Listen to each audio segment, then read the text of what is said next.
Indiana, Oregon post-game live. If you're thinking, man, Brad looks a little different, that's because that's not Brad. I'm joined by Hoosier Huddles and IU reactionaries, Jamie Jordan. He is taking the spot of Brad today, who Yes, we may sir. get, we may not get, but yeah, we're gonna talk Indiana, Oregon. Jamie, thank you for waking up this morning with me. Thank you for being on the Of show. course. Always How are glad to you be here. feeling less than 24 hours removed from that football game? Man, I talked a lot of trash on Twitter, and I felt like I had to call some people out. I didn't think one of the things that I knew going in that people didn't realize how good IU's defense was, and they showed out. I mean, they were just, the offense did whatever, but 13 points to Oregon. I mean, that team was averaging like 46 points a game. I mean, that was complete and utter domination. I think they had like 40 yards garbage time yards in the second half, something like that. I mean, they barely even moved the ball. They had one rushing yard in the second half, 6 sacks, 8 tackles for a loss. And then they picked up Mendoza. Anytime, like the pick six, they picked up Mendoza. Just what a team win. Really happy for Signetti. Really happy for the staff. I mean, they were terrific. I thought Shanahan called a really, really good game. I had some questions against Iowa, and I don't know if they were founded after rewatching it, kind of like understanding the game, like how the game was actually going, and understanding where he was coming from and making some of those calls. But this one I thought he called brilliantly.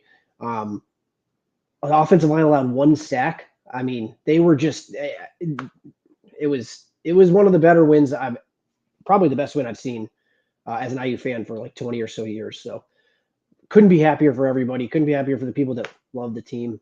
And I mean, the future's everything's in front of this team. I mean, they have a chance to do awesome things. I mean, they could legitimately. I don't want to say it, but they could win a bunch of games now in a row. So Yeah, this is I'm not going to mince words here. This is the biggest win in program history, and to do pretty much exactly what every Oregon fan thought that team was going to do to Indiana.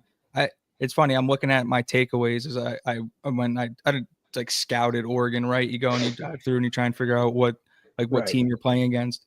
My takeaway was Indiana has the edge defensively. Indiana has the edge on the offensive line of scrimmage.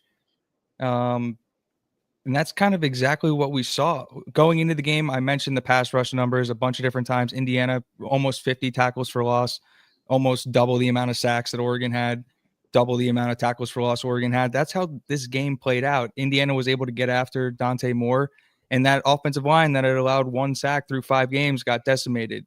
Like you said it, 6 sacks, 8 tackles for loss.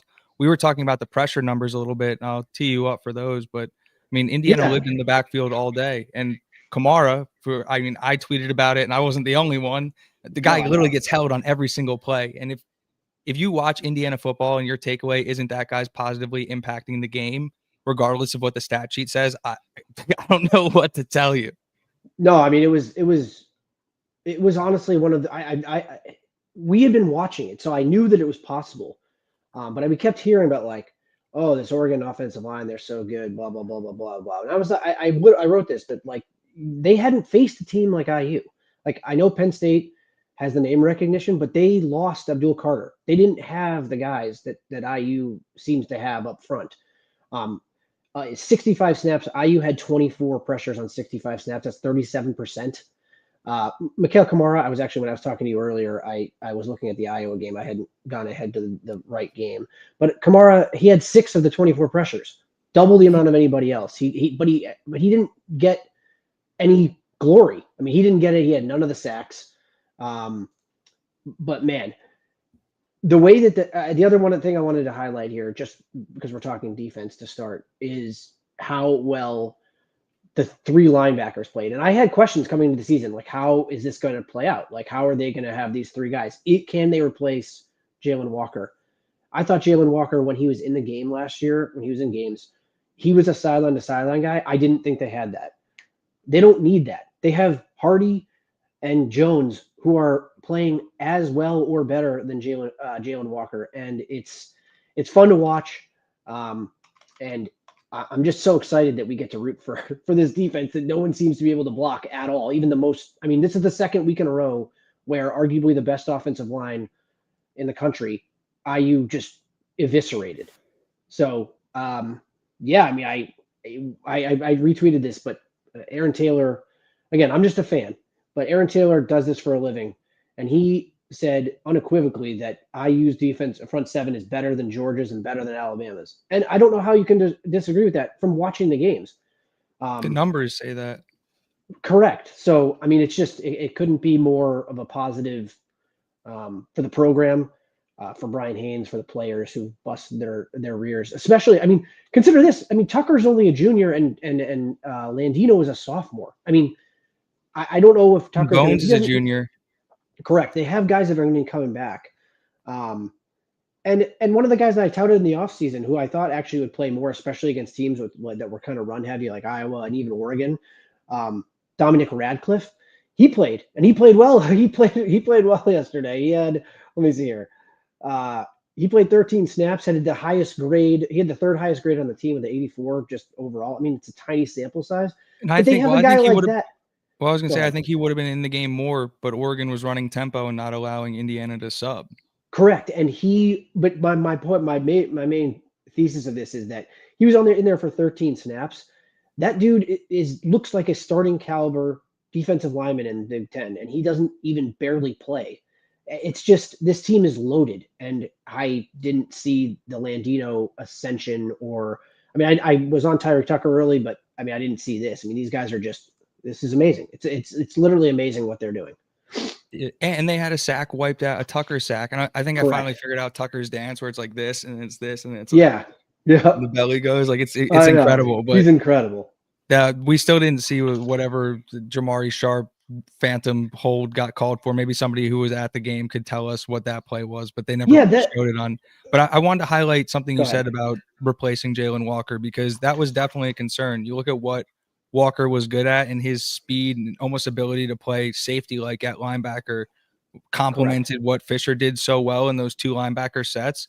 But the way Bones Jones is playing, the way Elijah Hardy is playing, and also the way Lewis Moore is playing, I know, like they're just able to be up closer to the line of scrimmage, bigger. And if anybody squeaks through that front seven, Lewis Moore is just going to erase him like that. Lewis Moore, and he came away with another pick. And shout out to Brian Lawton, the best damn lawyer in the land.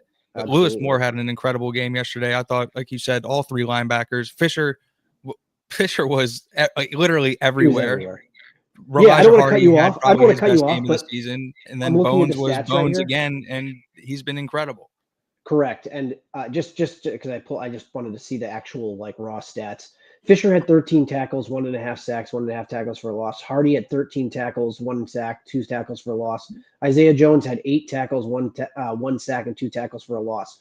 I mean, they just lived in the backfield, and everything is downhill, which is just it's how you need to play. One of the things that I'm always just so impressed with Haynes.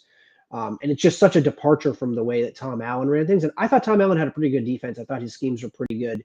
But if you watch this team, the whole point is to pressure at all times and make the other team make mistakes. And even I really do think Dante Moore is a legit NFL prospect. But they made, just so many. They made him. He hadn't faced pressure like this, and they made him make decisions faster than he was ready to make decisions, and it turned out to be the difference in the game. I mean, they couldn't. He had happy feet. He's throwing off his back foot. He couldn't get past his first read. And again, you're gonna with the defense and attacks like this, you're gonna get the play against Illinois, the long touchdown. You're gonna get the blown coverage with Farrell, where he loses eye discipline on the. It happens once. Correct. But you'll take that because that later in the games, as the game progresses, those aren't there because they don't have time to do that. And the defense adjusts and they just are in the backfield all the time. So again, 38, I think a 37% pressure rate. Their team on the season is 33%, which is still really good, but better than their against one of the best offensive lines in the country doing that. I mean, they were all over the place. So shout out to the defense. And then shout out to I actually thought after Cignetti chewed his ass, Jamari Sharp played a fantastic. After he was mad that he laid down and then wanted to stay in the game or something like that. I think did you see that? Yeah. Then, he was pissed because he thought that, and honestly, I agree with him. It was a rough little 5-play stretch for the Hoosiers where they stunted, and Landino got caught off guard and then gets blasted onto Wyatt, and Wyatt's down, and then Kamara takes the brunt of Fisher laying out Dante Moore. Dante Moore got abused in this I game, know, and he that was really part of did. the reason why he had all that happy feet and they were able to Right. affect him. But in that like little 3-4 play stretch, they had Wyatt go out, Kamara go out, Landino get launched, Jamari Sharp laying on the ground, and I Siggs know. just watching, like, because Indiana was the more physical team in this game. I think that was like my biggest takeaway early, was like they were setting the tone physically. And that was like the one stretch of the game where it felt like Oregon was trying to take it back, and it almost got a little bit out of hand. And then like it was like Signetti, like for a little bit there, it looked like he was blasting a guy for like actually being hurt, but it seemed like Jamari Sharp got the wind knocked out of him more than anything. And that's kind of what he Correct. was like arguing, was like, I wasn't Well, and laying then on the ground. no, and then if you just like if you watch the rest of the game, I mean, I know Moore was running for his life essentially like most of the game, but Sharp, he wasn't graded out that great via PFF.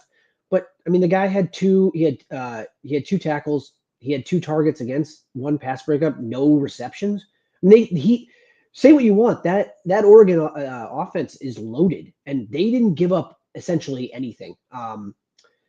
It was it was you know, it was just a clinic. It was a clinic, and they didn't know where the pressure was coming from. They didn't know who was coming. They didn't know where the stunts were coming from, which I thought was also brilliant. I mean, they were doing twists with both of the defensive tackles, and then they do a twist with basically like someone coming off the edge, whether it be a linebacker or one of the ends that's kind of standing up as a rush end. It was just one of the most brilliantly called defensive games I've witnessed. Just in watching college football for so long.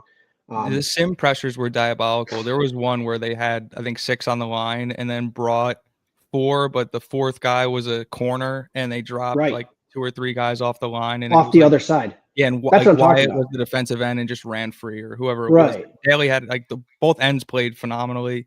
The entire defensive line played phenomenally. It was just like you could tell those guys were taking it to heart, and I'm not even sure where the Indiana's too small narrative came from. That literally may have been started by Nick Roadcap Yeah. for Roadcop for just tweeting out the size disparity. I'm Yeah. not even sure that I don't even think he was like kind of. started I don't from the even think Oregon he. side. No, I don't even think like I like Nick on Twitter. I don't No, even think Nick's he was great. like. He's I think he was phenomenal. kind of just talking about how like, hey, they're actually a lot smaller. Like, yeah, yes, we know that they are a lot smaller. But then when Brian Haynes quote tweeted him, it was just very, very funny. I thought that was absolutely hilarious. It was like, oh, okay, this is what you think. Well, watch this, and they did it, and they backed it right up.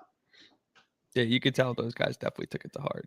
Yeah, That was it was insane. that was hilarious. And then you could tell right away, like Oregon, like at least from their play calling, felt like they were going to be able to push Indiana around. And from the start of the game, it was very apparent that Indiana was going to live in the backfield.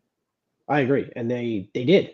And I do want to jump over to offense. I know we're going to get there in a second. But I did want to talk Mendoza because just Well, hold on real quick. I just want to Yeah, go talk ahead. about how important it was having D'Angelo Pons back, because 100%. there was a lot being said about D'Angelo Pons on the Everything app X this week, and a lot of it utterly ridiculous. And the way that kid is able to just take away an entire half of the field cannot be understated. Like he is just an absolutely phenomenal football player, and he tackles. He was all over the place yesterday, and he allows Indiana's defense to play with so much freedom because they just literally don't have to worry about that side of the field. No, I know. And then again, they went after him. And whichever side he was on too, because he was traveling. Yeah. I thought I was the way I saw this working out was they run a lot of 11 personnel, obviously one tight end, Sadiq, who I think is a really good pass catcher. He's a terrible blocker, and we watched that basically in real time when they had to didn't do much yesterday. Correct. Well, I mean, they had to keep him in because they couldn't block. Even with 6, they couldn't block 4. So he seemingly had to stay in a decent amount.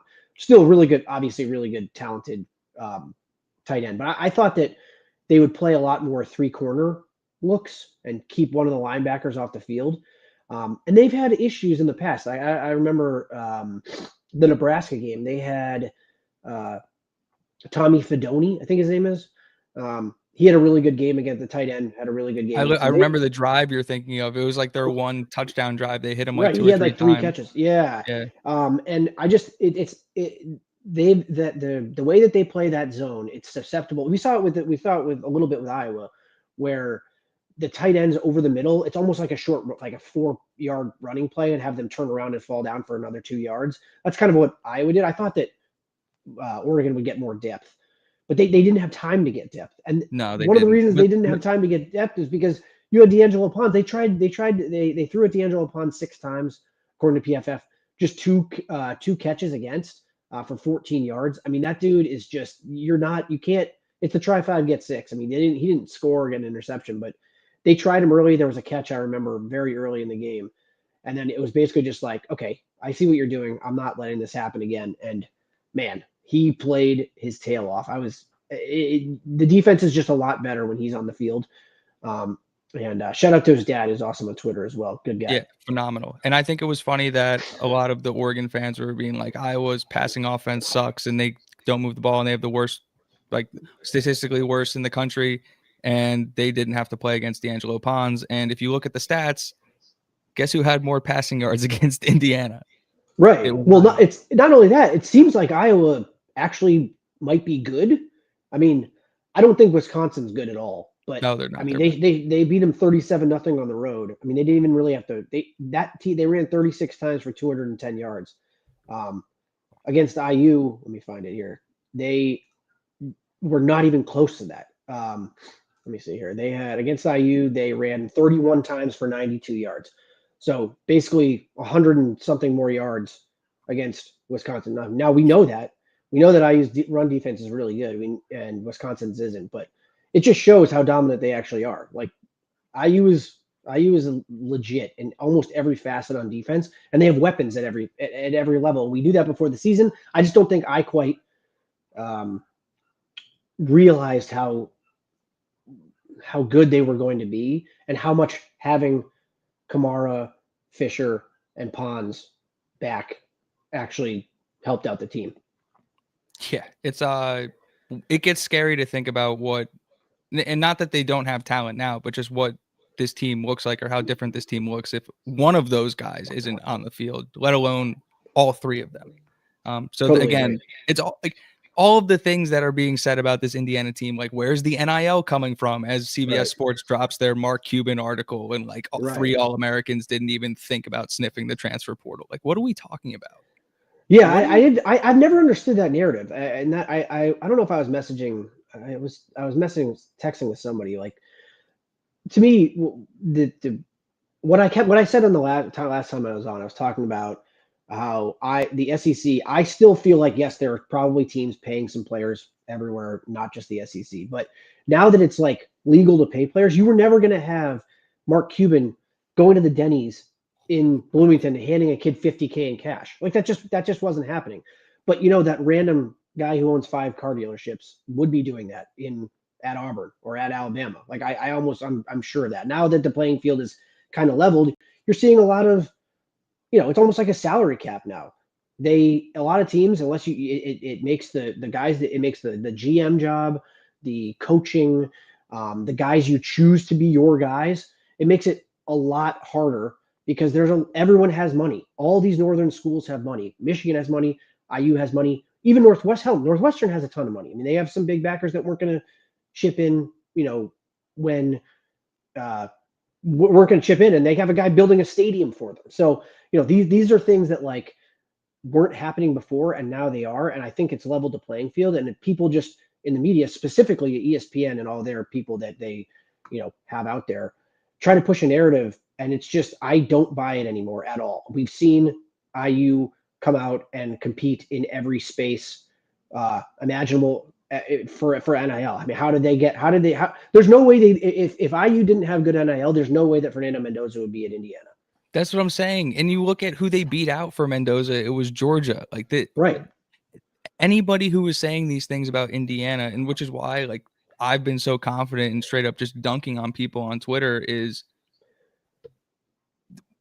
we have to be watching completely different sports or like narratives, or you're just not watching, because everything points to all of the recruiting smoke, all of the guys they're recruiting, the talent they have brought in, the coaches, the fact that they're stiff arming bigger programs for their assistant coaches. Like everything screamed that this program was moving in the direction that the Indiana fans said it was. And nobody wanted to look at the actual facts. They just wanted to look at the logo on the helmet and push a narrative that wasn't even true. And a lot of people are looking silly. Well, and I had that I quote tweeted that Langdon Tenwell guy.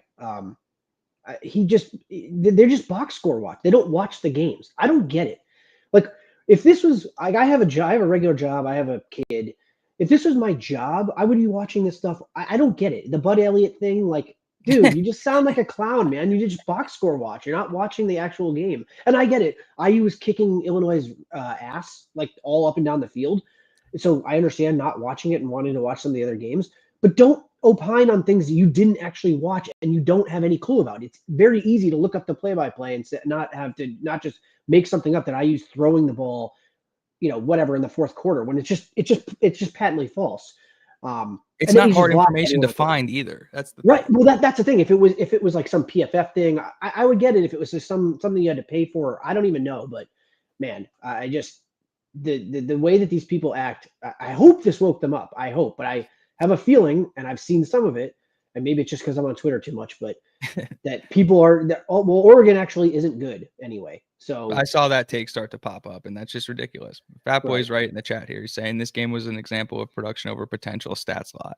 Film is different. Totally agree. And big shout out to T-Cow, Buffed Prime. Like, no, they had it picked, man. If you read the scouting report T-Cow put out, I cannot believe that dude just puts out information for free, and he's just not associated. Like, I selfishly don't want him to be associated with any team because I so much appreciate the fact that his information is just publicly available. But holy hell, how do you not have like it? Well, I went back and read it after he kind of like shouted himself out, or they I guess I don't know. It's a couple guys, right? But then, so Buffton, I think Buffton T-Cow is T-Cow on Twitter, and CT the fan is also they're Buffton Prime's the channel, and then T-Cow is the information guy, and CT is like the. I just thought that he retweeted it, but I went back and because I had read it before, and when I think it was like Friday he put it out, but then I went back and read it again, and it was just like everything he said about Dante Moore, like to a T, on his first read. Which I mean, I was just like, yes, I haven't even watched the game back, but when you're watching Dante Moore, IU spooked them instantly. And I thought they were going to come out and run more tempo in the second half. I tweeted that out, and they didn't, because that would have kept. I didn't understand why they didn't do that, because I thought that would have kept IU's kind of like their more exotic blitzes, kind of like a little bit. But it didn't matter because IU's front four was just. You're right, because the tempo seemed like it was bothering Indiana, and the lack of ability to substitute takes away a lot of the punch when those guys are playing so physically and all out on every play. Like you can't help but get tired. So the fact that they didn't just go straight tempo and run the football at us in the second half was kind of crazy. I was a little bit shocked by that. And then I mean, one of the other things on the box score, like again, was Jordan Davison, I was pretty impressed with, but Noah Whittington, blah. I mean, I don't know. He was whatever. Jaden Limar, who I really liked, 3 for 17. I mean, he was fine. De'Aaron Hill, though.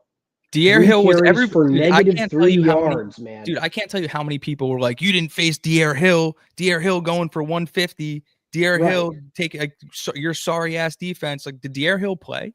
Like, he had 3 carries for negative 3 yards. He had 10 for 82 against Penn State. He was like basically their only runner that actually did anything against Penn State. So, yeah, I mean, that dude, he's legit. IU absolutely shut him down, and they had 1, 2, 3, 4, 5, 6 guys carry the ball, including DeCorian Moore who had a run for 7 yards, and that was the other one.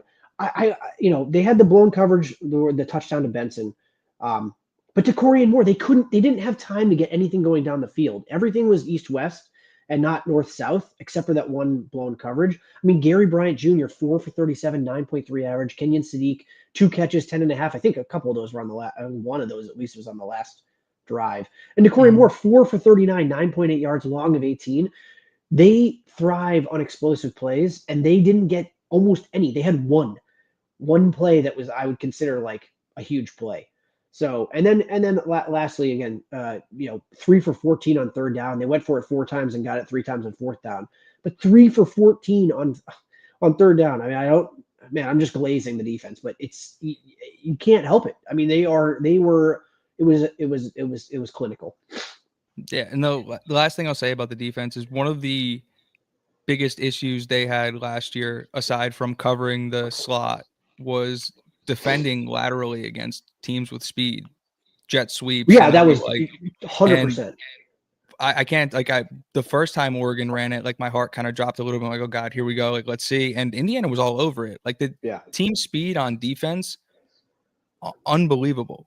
Unbelievable. And like Well, you say, glazing the defense. I don't know. You're just saying what your eyes saw. Like they played lights out against one of the best offenses in the country at home, in a place where they don't lose. and I was talking about the Jalen Walker loss. I thought it was going to be much bigger than people were kind of letting on. And it's just the way that Jones and Hardy have kind of transformed. I feel like they both of them like were around the same weight. I think Hardy actually gained a little bit of weight.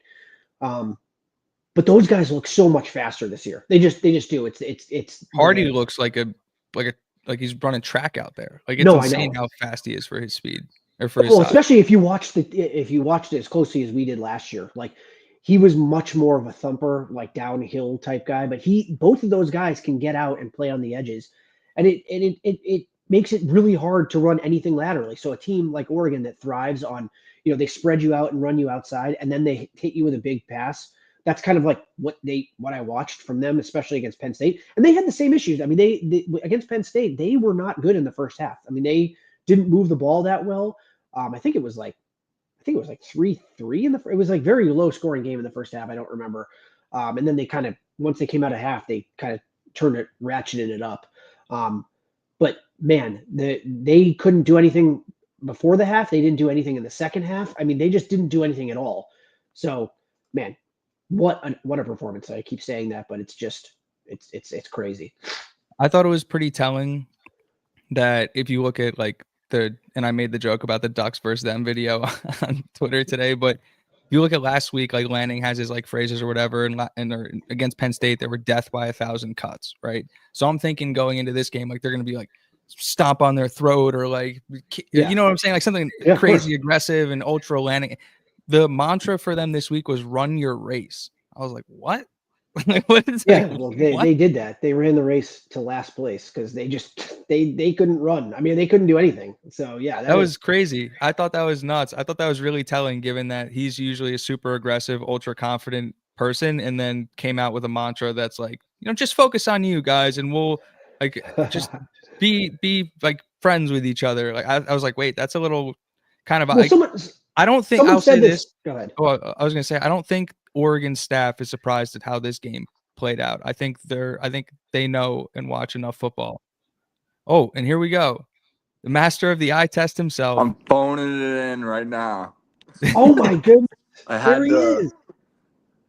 I had to, Chicago Marathon's kind of hard to get back to my apartment right now, but just had to tune in. Wait. Sorry. Am I back? There you are. You're back. Lovely.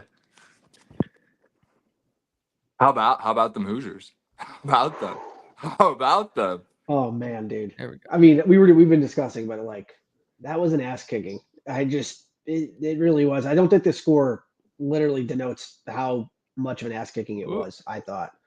But yeah, I mean, one more stat here, because I don't have the second half, but IU won the possession battle, 33 minutes and 10 seconds to 26:50, and it was way more in the second half. I mean, they had prolonged drives that just drained the clock. We're gonna get to the offense, I guess, but the defense got them off the field when they needed to, and it was just like that was a huge. You could tell Oregon was tired on defense. In the first half, there was a disparity the other way, where I think it was like Oregon had run like 50 to like even like 59 plays, and Indiana had run like 25 or something like that. Like they'd almost like doubled them up, and with like 6 minutes left in the fourth quarter, I think Indiana had like, with the play deficit was like 5. And I was like, and the time of possession was razor thin too. And I was like, they just brought it right back up. Brad, we just spent about a half hour talking about Indiana's defense. Do you have any like quick thoughts before we slide over to the offensive side of the ball? Yeah, on or not defense, quick thoughts, but Bones takeaways. Jones continues to be my favorite player. I mean, what a season that guy's having. He's playing his way into an NFL team basically at this point.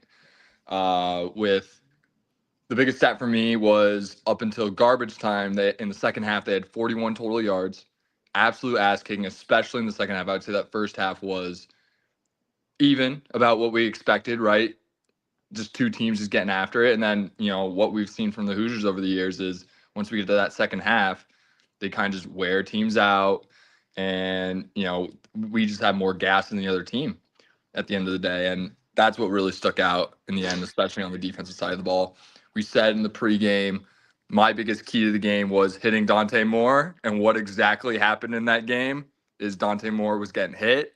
They were hitting him, whether it was, a little bit after his throws at times, a little chip here, a little chip there. Mikel Kamara, they were letting their presence be felt, and he got really uncomfortable toward the end there. And that's exactly what we thought would happen if we were able to get his jersey dirty in the backfield. And yeah, it feels good to be right, because we called this game out back in April. So yeah, great job by the defense. They were the stars of the show. Holding Oregon to 20 points at home is not. Well, that's the thing. It was actually 13, because the pick six is not on. Yeah, I mean that's not on the defense. It's remarkable, man. It was just an absolute show that they put on. Mm-hmm. You want to give a defensive helmet sticker, Brad? Defensive helmet sticker. I'm gonna go with Louis Moore. It felt like every time we needed an open field tackle, Sweet Lou was there. When we needed that extra push to prevent a first down, Sweet Lou was there. And yeah, it was just awesome to see. I'll give him one, and I'm gonna give one to Bones Jones as well, because I feel like he's gotten one every single game. So let's just keep the streak going. He had the pick, he had a sack, tackle for loss. I feel bad, because I feel like, honestly, like those two guys really stuck out. But like Aiden Fisher, game of the year, he was a man possessed that whole game. I can't believe I almost forgot about him. But it's like, that's what you expect from your captain, things like that. And he lived up to it. But I think he took it up a notch in that Oregon game, and that's exactly what you need from your team captain. I think everyone kind of followed suit on that side of the ball. Jamie, defensive helmet sticker. Yeah, I mean, if I had to go someone different, I'm gonna say D'Angelo Pons, because man, dude, if that guy's not out there, I don't think the game changes. I just think that his presence on the field, and I was telling Alec this, I just was surprised that they threw at him 6 times. I don't know why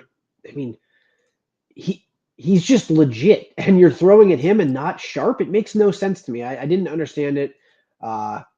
And so he gets one for me. And the other one, I want to give one other one. I thought he's not going to get talked about a lot, but just watching the game, and I have to watch it back, but I thought Hosea Wheeler was really, really good. You need one of those guys that kind of just, he isn't as penetrating as the other guys, but he takes on double teams basically the whole game, and it gets no stats or love for it. I thought he was really, really good.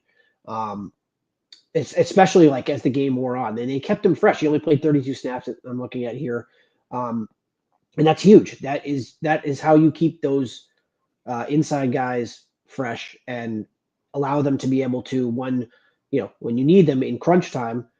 I think Matt Weaver always says this, but it doesn't matter who's on the field to start the game. It matters who's on the field to end the game. And you see the guys that they put on the field to end the game. And one of those guys is Hosea Wheeler, and he's not going to be talked about because he didn't make all. He just had one pressure, blah blah blah blah blah. But man, he was really good yesterday. Love that.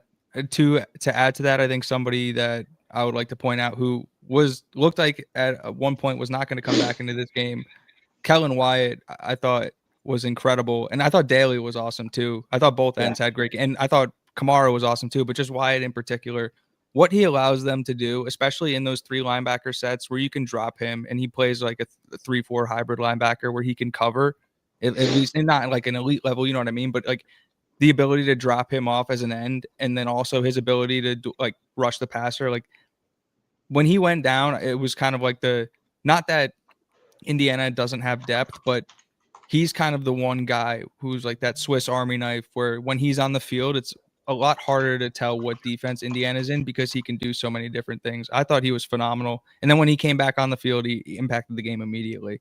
But we could sit here and name the entire defense. Yeah.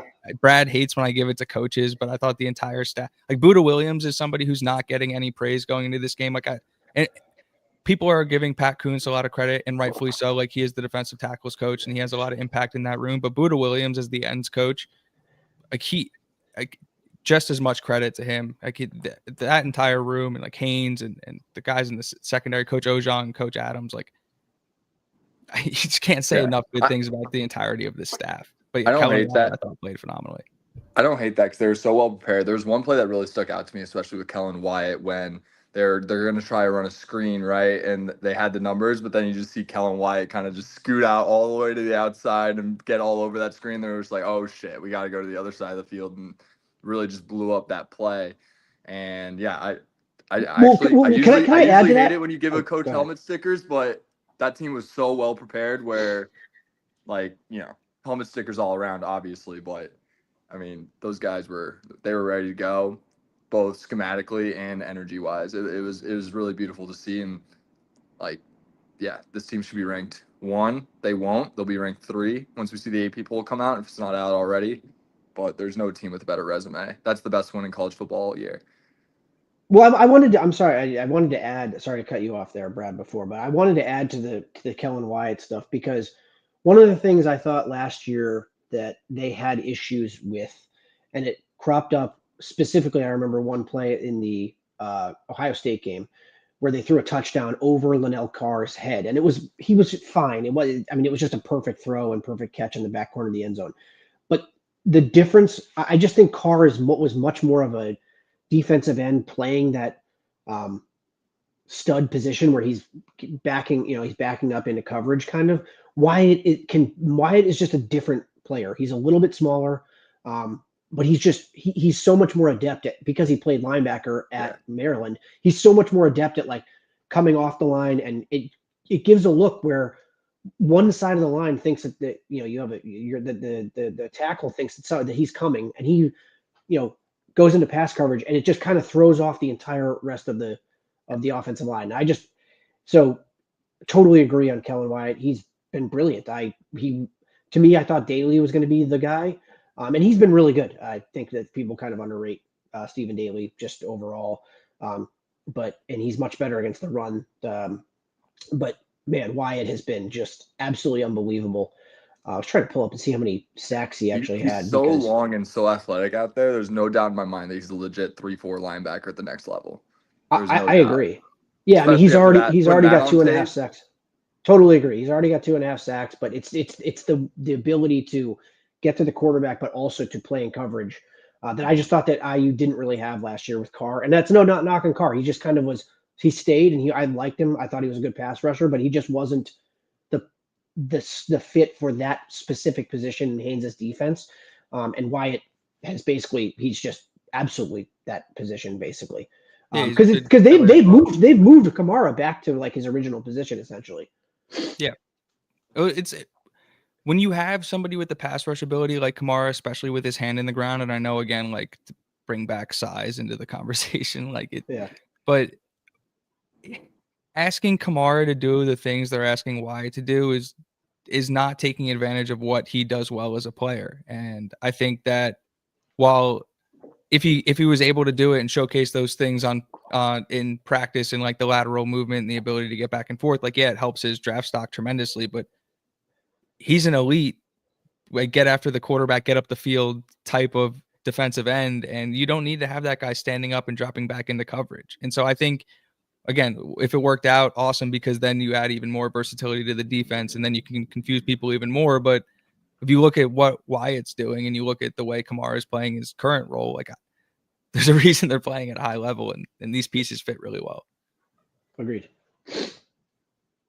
Let's talk offense. Yeah, let's move on over to the offense. Do you want to talk special teams? I was about to say, can we talk special teams quickly? Because I thought that was like the biggest part of the game. I mean, Brendan Franke drilling 2 58-yarders, one where they called the timeout, and the ref tried to tackle him.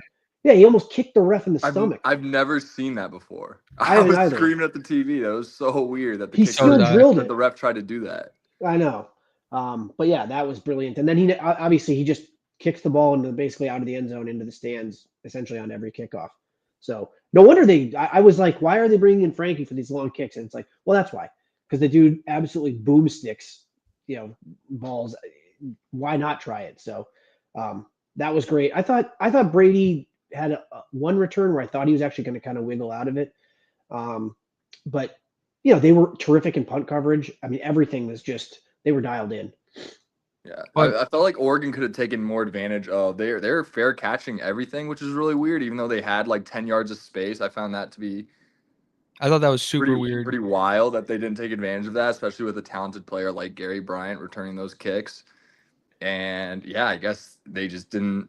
Our gunners are pretty good, but I mean they weren't anywhere near the punt return, and yet they were still fair catching the entire game, and really helped us out in the end. So outcoached. I thought Frankie was, again, I'll keep using this one, an absolute weapon. And if any of these, again, t-shirt creators are listening to this show or get a hold of this show, any of you, just put a cannon on the kid's leg and put him on a t-shirt and sell that thing. Like, I promise you it'll sell. Like, I don't want, and these ideas are free. Take them. I'm not even, take the ideas. Here are the ideas. But yeah, special teams was incredible. Grant Kane's unit. They almost blocked 2 punts in this game, and they didn't run into the kicker. The special teams penalties were frustrating, but Brad, you're getting your chops busted in the chat here. Huge field goal momentum swing to end the half. 6 Goom 6. What was in the chat? I can't read the chat right now. Hold on. Huge field goal and momentum swing to end the half. 6 Goom 6 ? What does that mean? You rated Indiana special teams out of 10 a 6. I gave them a 7, and I think that's fair. I think they're a top 30 special teams unit. That's kind of where I stand. But yeah, I like when they continue to prove me wrong. Remember last year I kept on nitpicking the hell out of that defense, and come to find out, they were a top 10 unit all year. And yeah, I don't hate being wrong when it's in the opposite, when it's more fruitful for me. So yeah, keep proving me wrong, Grant Kane. But it is nice that Nico is just simply automatic on anything inside 40 yards. And then you have that long kick element with Frankie. You have the ability to nullify any type of kick return game. Not that we've really seen much from Indiana in the 2 years that he's been here on the other side of that. But and then to cover punts the way they did. And again, it's hard to see what those Oregon receivers or the guys returning punts were looking at, and why they were fair catching, or if that was a directive from the staff or what that was. But no, special teams was not in games like this. You look at it and Oregon missed a kick, and they also had a pick 6 for a touchdown. But it's those are the little things that go into winning football games like this. And Indiana special teams was a reason they won the game, not a reason why they lost. Big differentiator. 100%. I totally agree. I mean, the kick before half I thought was one of the most. It's just the second week in a row where within 25 seconds or whatever, 30 seconds. Roman it's the same thing. It's a draw, and then they throw quick out, and that's kind of what they do, and then they get into field goal range. I mean, it's just one of the drives they got the roughing the passer penalty against Iowa, and then this one they didn't. So it was, instead of it being a 40-something yard kick, it was a 58-yard kick. That's essentially exactly what happened, which was such a huge play in the game. I think this is a perfect time to transition into offense. And Brad, I'll tee you up because you were all over it. We were talking up Roman Hemby all week, saying how he had to have a massive game. And I know we'll talk about Mendoza. And Hemby 2 touchdowns anytime. But Hemby 2 touchdowns, cash it in. Roman Hemby needed to be important in this game. He was extremely important in this game. I thought he had a fantastic game. Brad, I'll give you the first victory lap. Yeah, I think the biggest thing that stands out, obviously, when the offense is able to move the ball, credit to the O-line, but what we really needed was that the stars showed out, right? Mendoza looked great, minus the pick 6. I don't know why he floated it like that. He should have zipped it in, or thrown it more to the sideline if he's going to loft it up like that. He played solid, that throw to Surratt, and those out routes. Surratt and Coop, our whole complaint was when we got to the big dogs, we had a hard time getting separation. They were cooking those Oregon DBs all game. And then obviously Roman Hemby, the other star, the unsung hero of this offense, was the big X factor in this game, getting chunk yards, scoring the ball, finally getting him in the end zone. Running over Thieneman. Love to see one into it. Yeah, running over Thieneman in the end zone was probably one of it's poetic. He drove him 4 yards into the end zone. Love. Yeah, to one see of it. one of the And, kid one of the kids I went to high school with messaged me and he replied to one of my. It's like the Oklahoma drill, and he was just like, "What was Thieneman even thinking? Like, you got to come up and actually try to make a hit. You can't just stand there." And he just was like, "I'm going to truck you into next week, bro." There So was I a thought that great was great. tweet from this past weekend or this past week about Zach Bond using his PFF grade to stop Scatterboo from getting in the end zone. That's what that reminds me of. Stop. Yeah, stop. Do not come by me. Don't play. Sorry, I apologize, Brad. Go ahead. No, I'm good. I'm good. Honestly, I have nothing much to say about the offense. Like exactly, like it's funny. Like call myself master of the eye test somewhat ironically, but then the things I call out in the pregame seem to be the differences in the game. Like our star players showing up on offense was the biggest X factor for me on offense. That's exactly what happened, and we were able to make enough plays to win the game. And then on defense, hitting Dante Moore and making him super uncomfortable. Like awesome execution by the team, and yeah, they're going to continue. Like that's probably the best defense they're going to see the entire season, and they're still able to put up 30 points on offense, which included a pick six. I was a little worried about the potential turnover. Thank God that Kalen Black fumble went out of bounds. I was with the Oregon fans I was with. I was like, that was your shot. That was it. It just fumbled out of bounds. Unfortunately, like that was it. That was it. But then they eventually got that pick six, and it seemed like, and just the thing that it was the intangible, like to throw that pick six, have the tie game. Seems like all the momentum's on Oregon's side, and then to get the ball and go down and score right away. Like we've talked about how much talent this team has, but when it comes to Mendoza, the biggest thing that has always stood out to me, obviously he's got 6'5", killer arm, he's got a whip, yada yada yada. It's all up here with him, and having a guy like that is the reason why this team is a legit national title contender. I'm still getting, some I'm not gonna name names, but I got a text from a Hoosier saying, it feels like, we're gonna get upset in the first round of the playoffs. And I'm saying no.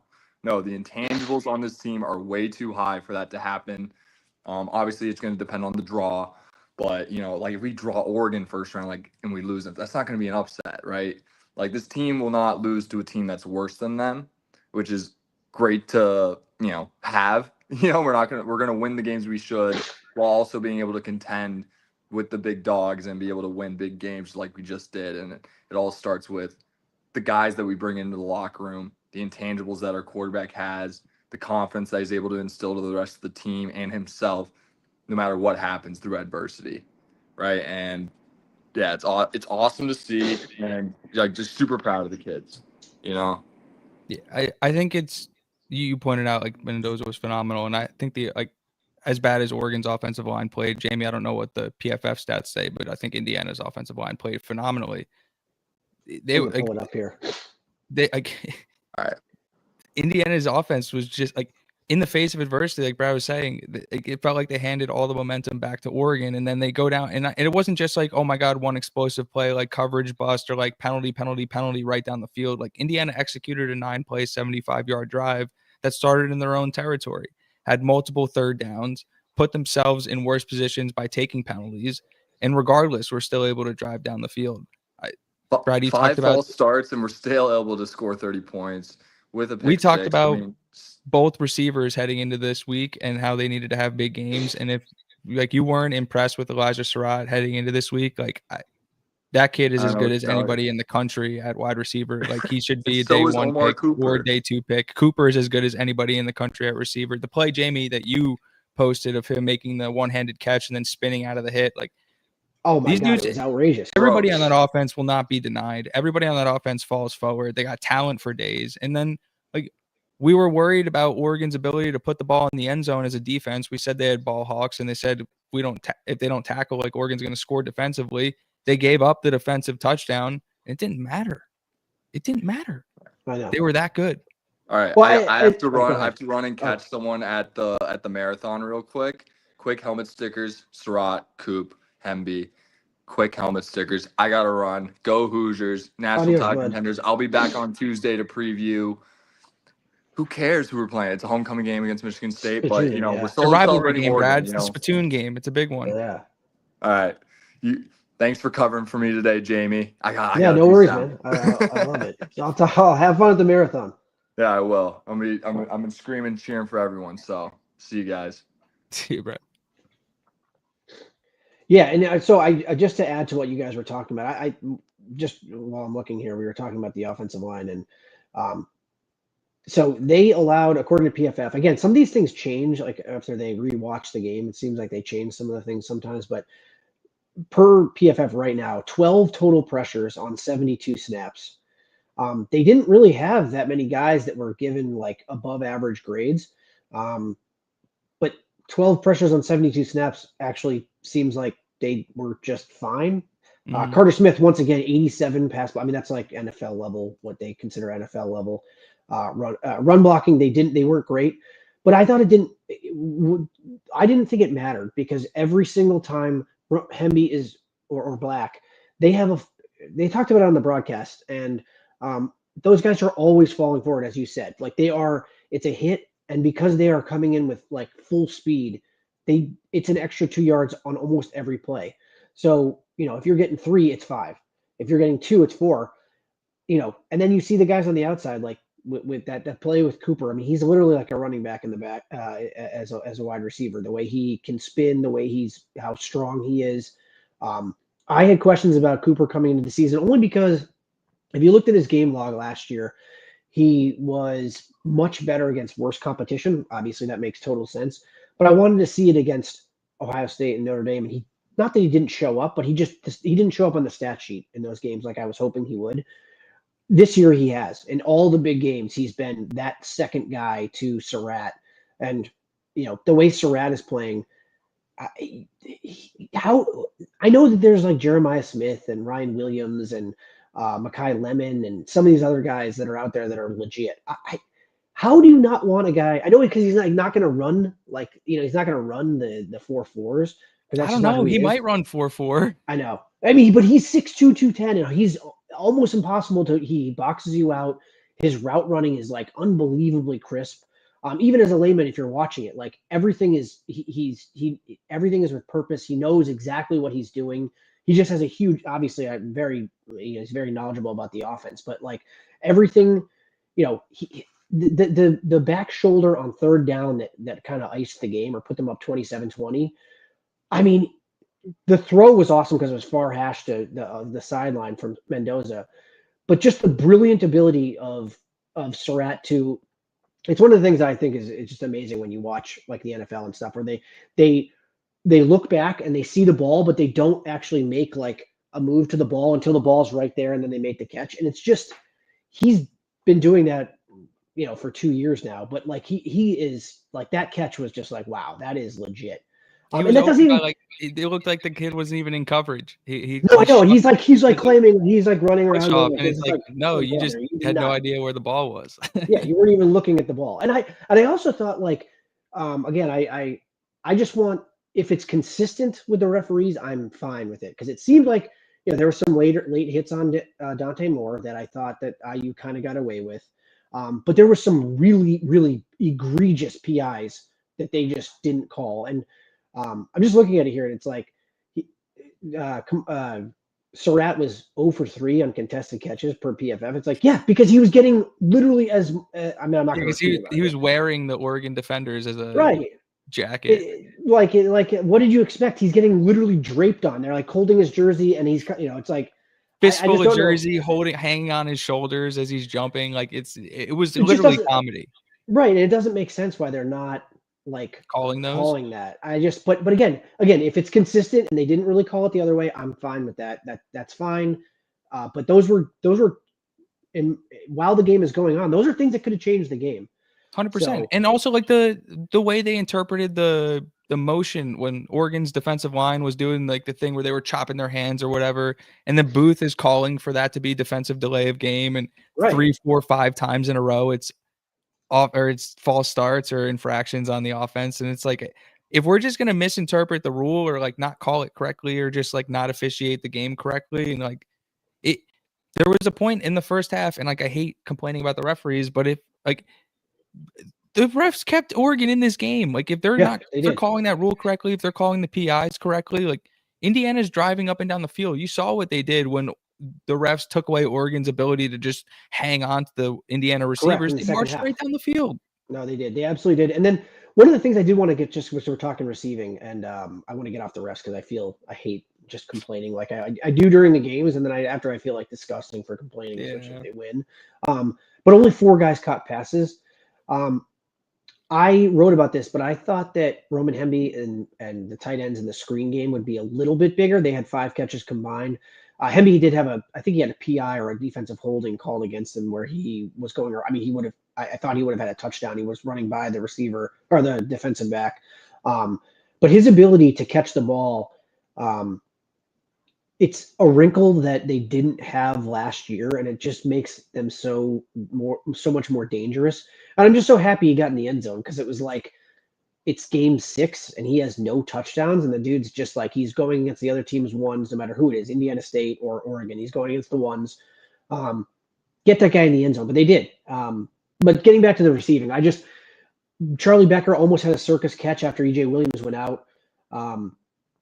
I've been a little bit surprised that they haven't had a deeper rotation as the receivers. But then again, like the guys that they have are all like EJ Williams, I think is a legitimate, like if he was on a different team, he would be a number 1 guy. Absolutely. But because they have Cooper and Surratt, it's just he's that third guy, and he's a total team guy, and I love it. And I'm so happy that he's back on the team. I did think he did flatten off that route with the interception though. He kind of faded when that kid undercut it and went for the touchdown, the interception return for a touchdown, which was frustrating. I thought it was a really nice play by Finley. And the one thing you look at, like the strength of this Oregon defense, it's their ability to cover mistakes with athleticism or to cover ground. Correct. And so like while that kid looked like he was probably out of position, as soon as that ball went in the air, he was like, "That's my football." Right. And No, totally agree. that was the only time all game you really got to see Oregon's athleticism kind of impose itself, which I thought was really impressive from Indiana's offense. Totally agree. And I want to get to Mendoza because he kind of graded pretty badly per PFF here. He didn't have any big time throws, but I think that this is where like the big time throw thing, like I guess that I don't know what their exact definition of it is. Yeah, it doesn't really talk about exactly what it is. So it's kind of just a subjective thing. But I thought that the throw to Surratt from the far hash, I don't know how that's not considered a big time throw. Like I don't get it. Like what's a big time throw if that throw on 3rd down from the 8 on the other side of the field, and you throw an absolute laser beam across the field, and Surratt basically makes the game winning play. Like, come on. Anyway, I thought that was a huge, obviously momentum changed completely, but also, that's the kind of throw that like they're gonna. That's the draft tape. Everyone keeps talking about it, like, oh, the throw to Surratt and then the throw to EJ Williams last week. But to me, it's the throws like that. That's like this kid just throws an absolute dart across the field. On a pressure down, 3rd down and goal. I mean, kicking a field goal there. I was messaging with a couple of people like as it was going on. Like, if you kick a field goal there, that is a total game changing play, regardless of how Oregon's offense is struggling again with IU's defense. It just completely. So it's super impressed with Mendoza, even though the PFF grades don't show it.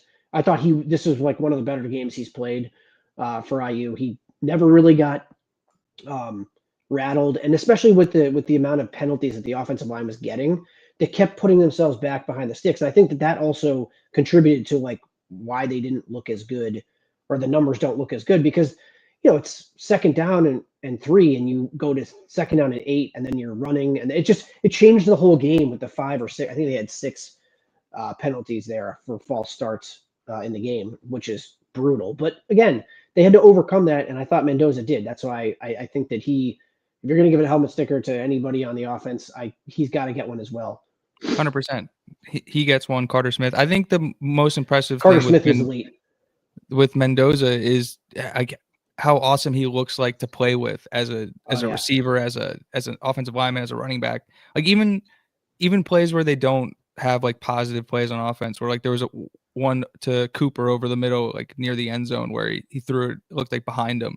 But then you look at Oregon safety come into the screen and the next half step, and Cooper would have got his head taken off if that's on his chest. So it's like the little things where he's protecting his guys while putting the football in the right spot. It's just there's a reason why those guys look like they want to go to war for him. And even if you look at his interview after the game, where he's like, he's like, shout out to my offensive line and my receivers and my tight ends and my running backs. He's literally a politician. It's comical. Yeah, he is a hilarious interview, but the kid is an unbelievable football player as well. And for as much as people wanted to make about the environment and about being phased in Autzen, when it got its most, like when it cranked up to be its loudest, that kid stepped up.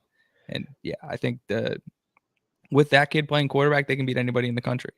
I agree. And one thing that I did want to mention, because I mentioned this in my write-up, that I wanted to see how Oregon played on defense, because I wanted to be like, well, was Iowa the blueprint for how you get Mendoza, out of rhythm, out of sync, or whatever? And they blitzed on 2/3 of the plays, Iowa blitzed, and they realized early on that like this is the only way we're going to have a chance in this game, and it actually kept them in the game a lot longer than I thought that they would be in the game. I thought IU would win by kind of like a touchdown, maybe 10 points. But I also thought that, is this the blueprint for how you get Mendoza off of his, game a little bit? And Oregon had only blitzed, I think it was 20. I don't have my write up here, but I think it's like the most that they had blitzed the Power 4 team this year was 28%. And that's because they were getting pressure with the front four. And regardless of the PFF grades on the offensive line, they blitzed 47.1% of the time, basically half the snaps. That was, that's 20% more essentially than they had blitzed anyone else all this year. And that's because you can grade the offensive line however you want. But from what I watched, the way that they blitzed, I give a huge helmet sticker just to the entire offensive line. I thought that they played phenomenally. I thought that Kalia Benson, I thought they were going to attack him. They tried to. I thought he played a really good game. That was going to be the next thing out of my mouth, is that I think 67 deserves a massive amount of respect after this one, and a huge helmet sticker, because we have talked about this game for an hour now, and one name we did not mention is it Mario Ugalele? Yeah, I think it's Mateo. Mateo, yeah. Who everybody coming into this game was touting as a potential first-round draft pick, and he did nothing in this game. Yeah, let me look at him, because the most impressive Oregon defensive lineman was Amari Washington, and that dude is really, really, really good at football. But other than that kid, and Bodicher, who I thought was awesome, the linebacker, the middle linebacker, he was great. Other than that, those guys really didn't pop off the field, which I thought was a little surprising. Yeah, the only one that had over Dylan Thiedemann had an 80 grade pass rush, but he only pass rushed on 2 snaps, so it's not really even. Yeah, and he's a defensive back. Correct. But Tui Tuioti, he was one of the guys. He was like the weak side guy that I thought would be. He's like a linebacker. I thought he was really good in that game. PFF kind of bared that out, but I don't think. But it wasn't like he wasn't dominating. And they knew basically what you realize when you watch IU and you watch like we do, is that you cannot pressure on Carter Smith. You just literally can't. So that means that no matter what, the right side of the line is going to get pressured. And I thought that they were really good. I thought if you're, aside from the one Bray Lynch rep where he got launched into Mendoza. Yeah, he just got absolutely trucked the entire way back. But you expect that with Amari Washington, Bear Alexander, those guys are huge. And so you can, if you're not expecting a bull rush like that, that's when you get like, he literally just like carried him back into Mendoza. And actually, I was kind of happy. I was kind of nervous that, because the way that he trucked him back into Mendoza, that's how you can get like a knee injury or leg injury or something like that. Well, I'll say, as somebody who, the first time I ever played tackle football, my first snaps were as a defensive tackle. I was like 5'5", $145, and I got double teamed, and I got picked up and just deposited 10 yards down the field. So it's like, no, I was a running back, so I getting hit hard was, I totally get it. I did want to really mention, like, because you talked about Mateo Uiagalelei. This is a dude that he had 18 pressures coming into the game, which is one of the top in the nation. He had 2. So regardless of who he was going against, he had 2 pressures. He was not good. They basically completely neutralized one of the best pass rushers in the nation, and people that were talking about getting a first-round grade. Whether that was with help from Nowakowski, which I think that they did a decent amount, or stays. But I still think that it's just the game plan was brilliant. And then they didn't need. They needed it a little bit with the tight ends, but they didn't need it as much as they did with Iowa. I thought Iowa's defensive line, in my opinion, was better just from the eye test, looked better than the Oregon offensive line defensive line. Things Iowa was doing on the interior pass rush, especially from those defensive linemen and isolating the guards and one-on-ones, was so impressive and just a feather in the cap of how good Phil Parker is. But Oregon, he's as brilliant, athletic as their personnel is and as big as they were inside, did not have the finesse pass rush ability. And while we did call out Lynch for getting bull rushed one time, you don't beat this Indiana offensive line with power. You beat them by overwhelming and confusing their ability to pass block. And that's not something Oregon was able to do.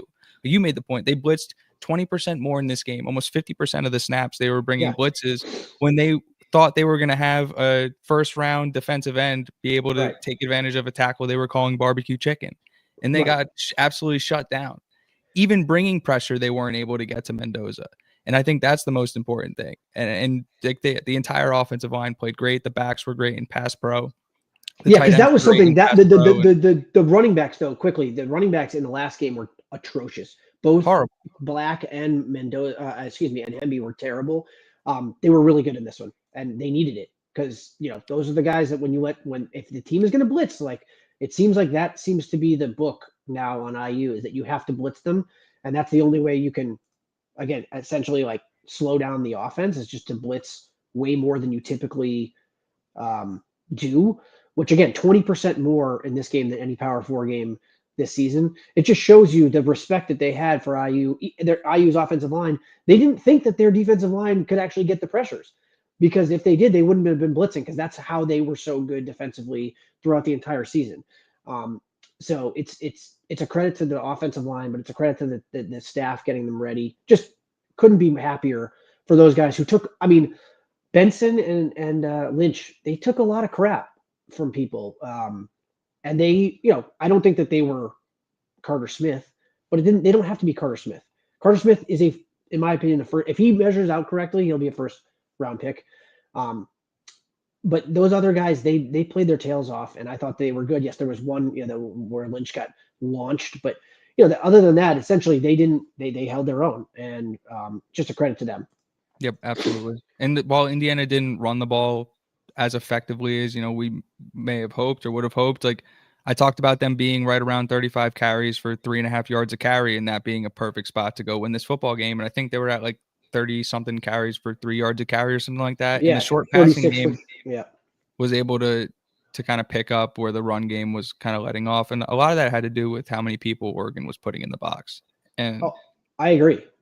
They just to add on to that, I mean, the 19 for 70 for Hemby, just 3.7 yards per carry. But those were tough. Those were he wasn't just running out of bounds. It wasn't getting to the sideline and running out of bounds. He was trucking people the whole game. And it wears you down over the course of the game. I mean, we saw it in the second half where they just, even their 300, everyone's 330 pounds and they're huge. Well, you don't need to be, as long as you have a little bit of a crease and you're getting 3 to 4 yards a carry, it drains clock. It's a threat. You have to respect it. And I thought that was, it just, Kalen Black was 7 carries for 31 yards at 4.4 yards a carry. They all 3 of them had a 10 plus yard run. And Indiana slipped on the turf 3 to 4 times too, which was insane and so frustrating. And for as much of I don't even know what word choose an adjective to describe Kirk Herbstreit, right? As much of a toolbox as he's been in the media towards Indiana football, I thought he was 100% on point for blasting Adidas on McAfee, and I really appreciated that. What did he say? What did he say? He called out for that, and that is so insanely frustrating. How are you slipping on the turf? You're supposed to be one of the elite cleat developers or manufacturers in the world, not just in American college football. Cooper's only one was -4 yards, and it's because he fell. I think he slipped. They were oh my God, Amari Washington really set the edge here. It's Coop went to put his foot in the ground and slipped. Right. He was definitely making positive yards on that play, and he slipped and fell. Yeah, I tweeted about that. I mean, it's just is it Adidas? Is it Oregon's field? Because Oregon wasn't slipping. So you're probably right. It seems like it was more IU. Maybe they just I don't know. That's not good. Oregon was not slipping. I'll tell you that. And I'm glad that didn't play a major factor in the game. But it is like when you're looking at when you're watching the game happen and you're like, I can't believe they can't put their foot in the ground and make a cut. I'm watching everybody else on the field be able to do it. It's frustrating. Yeah. Last thing I'll say on Hemby on the running game is that Hemby did run for 4 first downs. They ran 7 times for first downs. They didn't have big breakaway plays, 15 plus yards, but they all Kalen Black, Fernando Mendoza, and Roman Hemby all had a 14-yard run. So they were like right on that cusp of what PFF considers a breakaway run. And if you're able to run for 7 first downs against a team that's supposed to be one of the best defenses in the country, you're doing something right. I could not be, again, I keep saying this, but super impressed with how they handled themselves, this was Hemby's game to shine. I think he's not getting enough credit this season. That I think he's been very, very good this season. Again, I think he goes against the ones always, and so you're seeing him. People are like, oh, he's only averaging 5.5, and Lee Beebe's averaging 7, and Kalen Black's averaging the same amount. And it's like, yeah, but he's the guy in there when the game starts, right? It's like, yeah. So, anyway, again, just super happy for the offensive line and the running backs, and for Hemby to get his 2 touchdowns. Yeah, I think my biggest takeaway offensively from this game is a lot of people thought that Indiana was going to need to make, and I was one of them, multiple explosive plays to be able to go into Autzen and win this game, and they didn't. I don't think they made one like what you would consider an explosive play. It was, to use an Oregon mantra, death by 1,000 cuts. Indiana just wore them out on both sides of the ball, and I thought that was by far the most impressive thing. And the biggest takeaway being, if you want to restrict this Indiana offense and let them take what the defense gives them, to use a football cliche, they're just going to do it and they'll beat you. Yeah. And they are as talented as anybody in the country. And that result should terrify people, because not like there was coverage busts and penalties on big throws down the field and bailed out on 4th downs and things like that. Like, no, like Indiana went in there and played the better football game, and it was domination. Like, when you don't break 50 total yards in the second half at home and don't score an offensive touchdown, like that is being dominated. You totally agree. I was just wanted to add to your point. I mean, Surratt had a long of 29, Hemby had a long of 22, Cooper had a long of 11. So it was just all they did, but they had 14 first downs through the air. So the point being is that, like, they didn't throw the ball down the field, but they didn't need to, because it was just over and over body blows of, yes, we're continuing these drives with just either, whether it's running the ball with the 7 first downs, as I mentioned, but 14 through the passing game.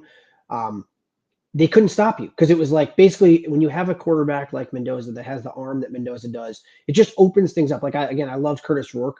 He just doesn't have the arm talent that Mendoza has. And so some of those throws, like the touchdown to Surratt, the one from the far right hash on the 8-yard line into the end zone, the ball is getting there so quickly. If you give them any separation, they are going to make a play. And that's essentially what Mendoza and the wide receivers relied on all day. It was that they just dinked and dunked sort of down the field, like 8 to 15-yard plays, and there was no answer. And a lot of times it was from hash to hash, or from hash to sideline, because they know they're playing 7-8 yards off, because they don't want to get beat deep. But that allowed them to just over and over and over again get first downs and restart the clock basically on their defense, and tire them out. I mean, because they were definitely tired at those last couple drives. And you could tell. I mean, they could not. They really just couldn't hang with IU at the end of the game. They were gassed. It didn't matter what part of the field it was, whether it was the corners or the safeties. They just all looked hands on hips, and that's what happens when you just nickel and dime it down the field over and over and over again. And I think here's the other thing: if that game had gone another quarter, if there's another quarter in that game, I think IU wins that game by like another touchdown or 2. I thought they were. Indiana was taking it to them. Correct. I thought that there was just they were not going to move the ball down the field anymore, and I thought that IU was just going to continue to roll down the field if that game had continued. Yeah, it was wildly impressive. Yeah, wildly impressive. As So I made the point yesterday in my initial reaction video that like my first Indiana football experience was in 2016, right? So as somebody who's been a fan of Indiana football for a lot longer than I have, what do the last 12 to 18 hours like can you help me put this into perspective? I honestly, it's like a kind of euphoria. And again, there's so many people that have followed the team longer than I have. I just always thought that if they, and I wrote the thing, I don't know if I wrote this on the Hoosier Huddle or on one of the other message boards, but I wrote about this. It's such a vindication for people like me that, especially when I really started after I was out of school and I really was like, the Bill Lynch era was just like a kick in the groin. And same with DiNardo, because that's when I got there. I thought that that Oregon game, I was like, well, they didn't play well, but they won and a gritty win. And they never like continued it. And so for me, it was just vindication for like, if you spend the money to do the thing that everyone thinks you can do, you're going to have. I didn't think it was going to be like this. I didn't think it was going to be essentially routing. I mean, it was only 10 points, but I felt like it was a bigger win than that. Just from if you're watching the game, I just thought that it was like vindication for people that were like, can you just put money into this thing? Because if you do, good things will happen, and it's happening right now. And it's like, last year it was like, yay, we made the playoff. Like now it's this year. It's like, okay, I actually think I picked them to finish 9-3. I needed to have it proven to me, probably because of my PTSD. That I thought that road game against Iowa, I picked Which that as is a something loss. that I mean, to pat myself, I've been giving you shit for all year. No, I know. But it's insane PTSD. I was like, I thought that Oregon would be a loss because again, I thought, and I picked them to lose in my piece. I picked them to cover, but I picked them to lose 28-24. I kind of thought it would come down to like a last minute drive for where IU would be in the game, and then Oregon would kind of score at the end and take it 28-24. I did get both my bets correct in that game. But it's just to be able to do this and to watch it happen. I got a little bit daunted during with the interception from Mendoza when they could have just kicked the field goal, but they just continued to, like, the defense stepped up and made they couldn't get a first down, and then the kid missed the field goal, and then Mendoza just went right down the field and scored a touchdown. It's like, it's something that I just never, I thought was possible, but I thought it might never happen. So credit to Dolson and Pam Whitten for, putting the resources into it, because it's showing up. And it's a huge thing for IU just as alumni of the school. Like, this is how you get recognized. It's better, marketing than anything else you can do. Oh, you have, Kelly School of Business, like top 10, top 7 or whatever it is, business school. That doesn't move the needle with most people, but people see, this, and they're like, this is how you build it. And so I couldn't be happier for all the people that were there even way before me. And hopefully it continues. I mean, so they had a huge win. We're not going to get into the spittoon, but like MSU did not, Michigan State did not look good. Childs, I thought, was going to be much better this year. He got knocked out of that game. I watched him get like a head injury. I don't know how it wasn't a helmet to helmet hit or a targeting call, but we seem to not know what that is at all ever. And then they can't. They're 20. I think my brother sent me. I think they're 24.5 point favorites next week. Was the opening line. So I don't think that they're going to lose. But this is where Cignetti earns that respect from everybody. They will not. I really believe that they will not lay an egg here. Not that I don't think that they would lose anyway, but I think that they have a good shot to continue doing this, because I just don't think he's going to let the complacency kick in. And that's one of the major things about this entire thing, is that he just, what was the comment about complacency? What is he? He's like I'm a watchdog for complacency. Correct. He just literally you saw him all day. He's never happy. The wink to Chandler Whitmer was great, but Hilarious. He just stalks the sideline, and anyone that he sees, he talked about like, when I got here, there was people like having non-football conversations during a game. And it's like, those are the things that like you just can't do, and he knows it. And I don't know how other coaches aren't seeing that and being like, what are you doing? But this is who Kurt Cignetti is, and this is why I actually believe this is like going to continue on this season specifically. So couldn't be happy for all the fans. Couldn't be happy for the people that like me yap about this crap. because it feels so good to be vindicated. Like I knew that something like this could happen, and I'm just happy that it is happening. And 100%. we'll see where it goes from here, I guess. And I don't obviously we'll talk about Michigan State and we'll preview them on Tuesday night, but yeah, I don't have the least bit of worry, or I don't have any doubt in my mind Cignetti's going to have those guys ready. Like you don't live your life the way that guy does and then have a letdown game against Michigan State after this one. Like that would be a spit in the face of everything he said Totally publicly agree. his entire life probably. So yeah, I'm excited for their ability to turn around, and for like there's a lot of stuff on tape here where he's not going to be happy. The penalties he's not going to be happy about. I'm sure there were the coverage bust, obviously, on defense, he's not going to be happy about. I'm sure there was a handful of things he's going to be able to find on offense where he's going to be upset, right? So, like, this is like, there's a lot of stuff to go talk about and fix this week, and then put it on the field again against Michigan State. And if you like, we talked about the rotation at wide receiver being a little light, maybe the rotation at running back being a little light. Like, these are opportunities to get these guys on the field and maybe see what you have. And so, Indiana's going to come in ready to play, but just building off the momentum of this game, like what you'd like to see, and hopefully something that we start seeing, is the recruiting reflect what we've been seeing on the field. And something that happened literally just today is 5-star receiver Monshun Bama Sales is quote tweeting, Really? Monshun I did not Showtime see it. Sales. So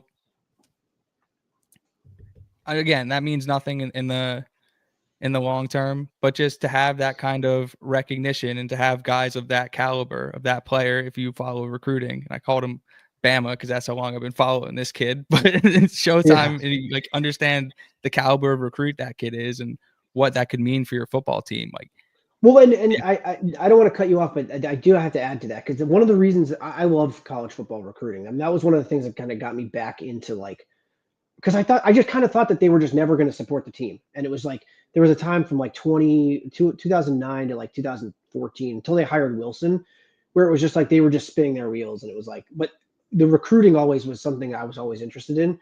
And one of the reasons I joined the message boards back in like 2013 or whatever it was, 2014, something like that, maybe even earlier than that. But one of the was to learn about the recruiting and just to see where it's come from in the past. I mean, even under Allen, you got to give Allen a ton of credit. Even under Wilson, like they started with nothing and they have really like changed the narrative. I know that Allen's recruiting classes, while they were ranked high, kind of didn't pan out. But some of these kids, you watch the video, the huddle videos, because I'm a dork and I do that stuff when they commit specifically. This is how you do it. You win with these kids that are technically underrated, but if you watch the tape, they fit an exact thing that this staff looks for in whatever position they're coming in. And so I think that this season and the opportunities that they have in front of them to go, win a bunch more games is going to, I don't know if it'll be this year, because I'm pretty sure they're done unless someone leaves or unless someone falls in their lap, because they will definitely have some transfers. But I would think that we already saw it with Jamison Purcell. He's looked really good. He actually kicked my high school's ass. he's looked phenomenal. Yeah, one of the coaches, I think Whitmer might have been at my old high school, and they just whooped him. And so, but I think that, like, even if they lost out on Brewster, I mean, it seems like that was kind of no, I don't want to say a money thing, but I think that like that had a lot. Oh, to he's do a with Texas kid getting an unreal amount of money to Correct. play at home. Like there's Correct. when both So- go into it. Like I'm not. But No, again, no, I I'm never totally gonna blame agree. a kid for making a recruiting decision. That's like these are kids. Totally agree. I'm just saying, to even be mentioned in those kind of conversations, it's just it's a different caliber of recruit. And if you're a recruit and you're a parent, you can win at a lot of places now. The playing field has been level. And while it's great. Oh, I have an Alabama offer. I have a Texas offer. I have whatever, name your SEC school. I have a Michigan offer. You can do the same things at those schools that you can do at IU. And so I think we're going to start to see the tide kind of like turn, and especially with, I love their class this year. They have a bunch of high rated 3-stars, but I think that next year is going to be, we'll see what happens, but I think next year is going to be when you start to see the 27 classes, when you start to see it actually come to fruition, specifically if they continue to do what they're doing. And I don't see them not continuing to do what they're doing. So, and then finally the coaches, these guys, I mean, I know they all do, but these guys, they identify their guys and they go after them hard. We've seen that they take early commitments, and it's like basically like you're with us. And we've seen those guys like say like, yeah, I'm not taking Henry Ollinger. I'm not taking any more visits. Don't even offer me. I'm going to IU. So it's a good thing to see, especially when the big dogs come sniffing around like Ohio State with Jaden Williams and stuff like that. So we'll see what happens with him, because I think he looks like a next young. If he actually makes it to IU, which I really hope he does, he's one of the. If you watch him, he is a sideline to sideline guy that's very exciting. So, but anyway, yeah. So I think 27 we'll see it. Well, yeah, but I think you talk about that 2026 class, and we talk about Sig, the evaluator, and the evaluation of this staff. I'm not ruling out that any of those guys start flying up the rankings based strictly on being associated with Indiana. And you talk about Henry Ollinger, like number 4 rated athlete nationally in this class. Yeah. Jaden Williams, stud linebacker from Massillon, whatever. I think it's in Ohio, in Ohio State's backyard. Indiana was his first Power 4 offer. I know. Like he committed to Indiana in June, so it's like, yeah. It's well, another kid was Parker Elmore. I mean, it's a tight end that just got a Tennessee offer. Obviously, now IU's kind of they're swimming in the big dog pool, so they got to up their NIL game to a player like that.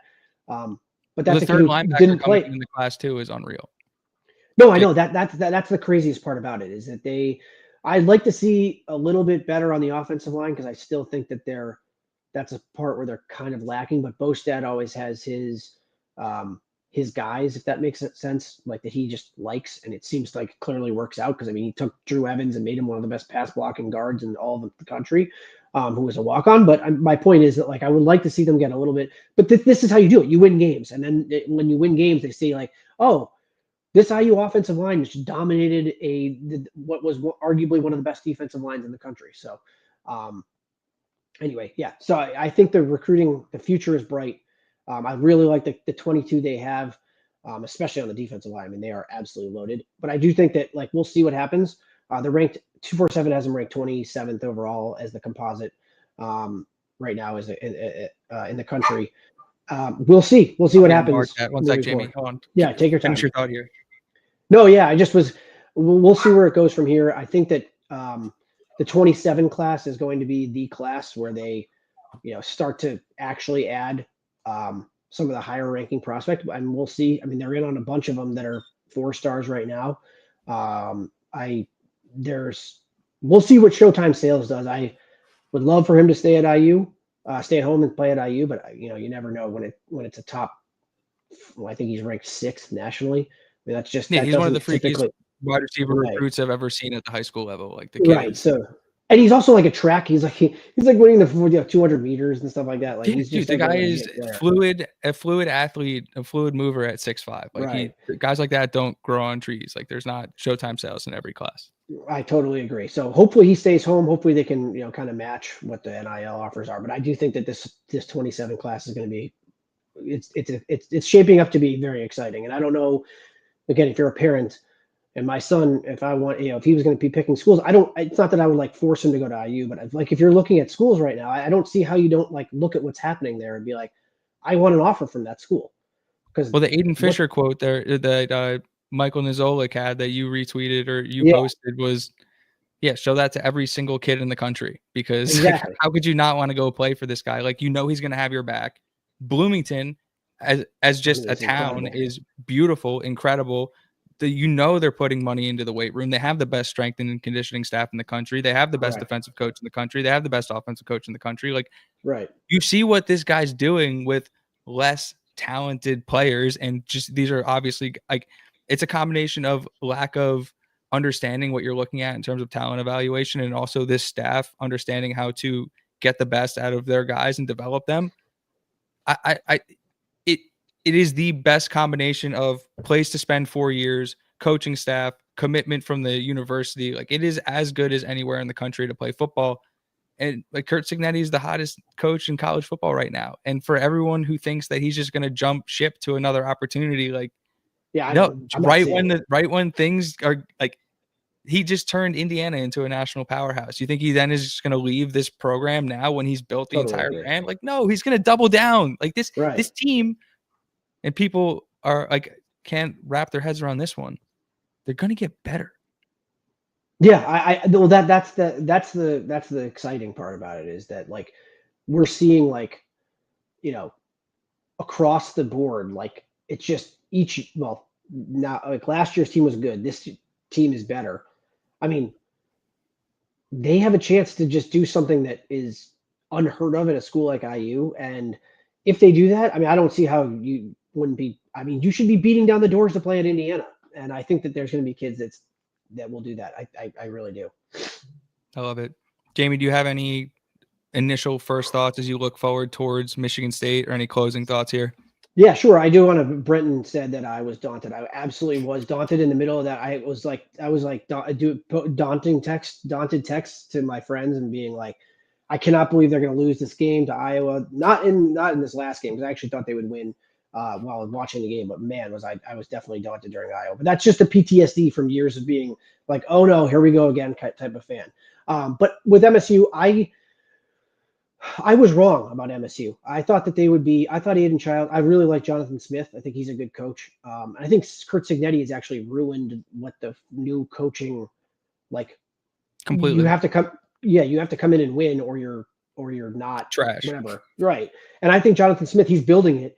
But Aiden Childs is just too loose with the football, and they don't have the offensive line talent. In my opinion, just from watching. I haven't looked at their PFF stuff yet, but just like I watched their game yesterday against UCLA, and who's a team that I feel a little bit vindicated because I thought they were actually going to be at least a bowl team this year. And I mean, they've been playing a lot better. I don't know what the deal All of a is sudden there. that UCLA game that Brad and I are going to be at, it's turning out to looks like it's going to be a really good football game. Jamie, you're muted.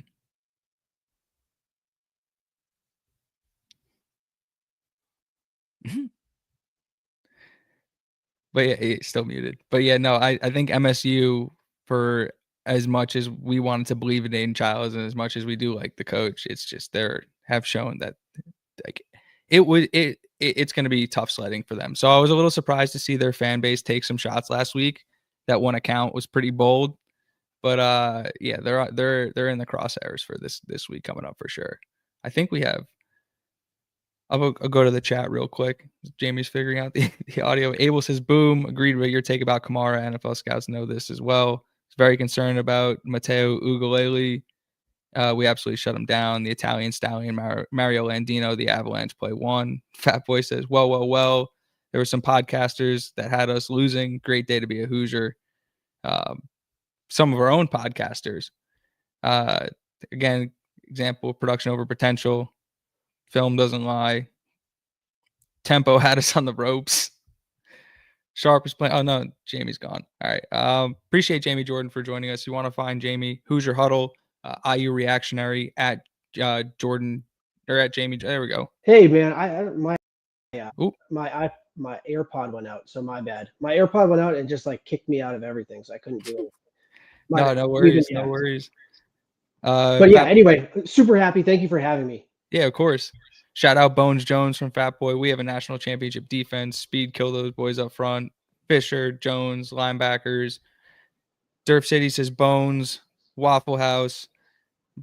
Brenton Fender says Pam's got shooters. MSU same team as last year. Yeah, it's my closing thoughts would be it's a hell of a time to be an Indiana Hoosier. Enjoy this one.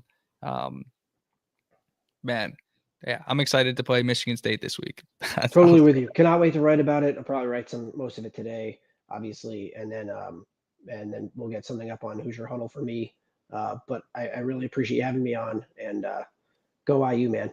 Wow. Yeah, of course.